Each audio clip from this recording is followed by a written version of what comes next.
इथं आपण सोयाबीन भिजवून घेतलंय. मी गरम पाण्यात भिजवलं होतं. त्याला आता आपण पिळून घेऊया. एकदम पूर्ण असं पाणी काढून घ्यायचं त्याचं. मिक्सरच्या भांड्यात टाकूया आणि आपल्याला हे मिक्सरला बारीक करून घ्यायचे. जाडं भडं बारीक करायचे, एकदम बारीक नाही करायचं. आपण मिक्सरला बारीक करून घेऊया. आपण या पद्धतीनं बारीक करून घेतले. तेल तापत ठेवले. तेलामध्ये लसूण आपला परतून घ्यायचा आहे गुलाबी कलर येईपर्यंत. लसूण आपला गुलाबी झाले, त्यामध्ये कांदा आणि हिरवी मिरची आपल्याला दोन्ही आता एकसाथ परतून घ्यायचे. यामध्ये आपण चवीनुसार मीठ टाकणार आहे. कांद्यामध्ये मीठ टाकलं का कांदा पटकन परततो, आपली गॅसची बचत होते थोडीशी. कांदा परतून झालाय, त्यामध्ये टमॅटो पण परतून घेऊ. इथं आपला टमॅटो परतून झालेला आहे.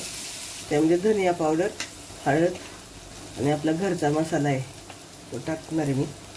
त्यामुळे कोथिंबीर, मसाले आपण परतून घेऊया. आता कांदा टमाट्यामध्ये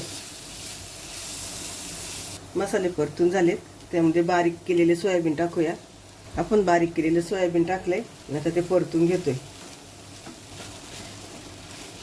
अगदी 1 ते 2 मिनिटं छान अशी परतून घेऊ. अगदी 5 मिनिटात होणारी रेसिपी आहे. सकाळच्या तुम्हाला डब्यासाठी किंवा भाजी संपली आणि जेवणात भाजीच नाही, काय खायचं, तर ही पटकन अशी होणारी रेसिपी आहे. इथं आपली व्हेज भुर्जी तयार झाली. बघा किती सुंदर दिसते. त्यावर मी थोडीशी कोथिंबीर टाकते. माझ्या रेसिपी तुम्हाला आवडत असेल तर माझ्या चॅनलला लाईक आणि सबस्क्राईब करा. आणि ही भुर्जी जर आवडली तर कमेंट नक्की करा.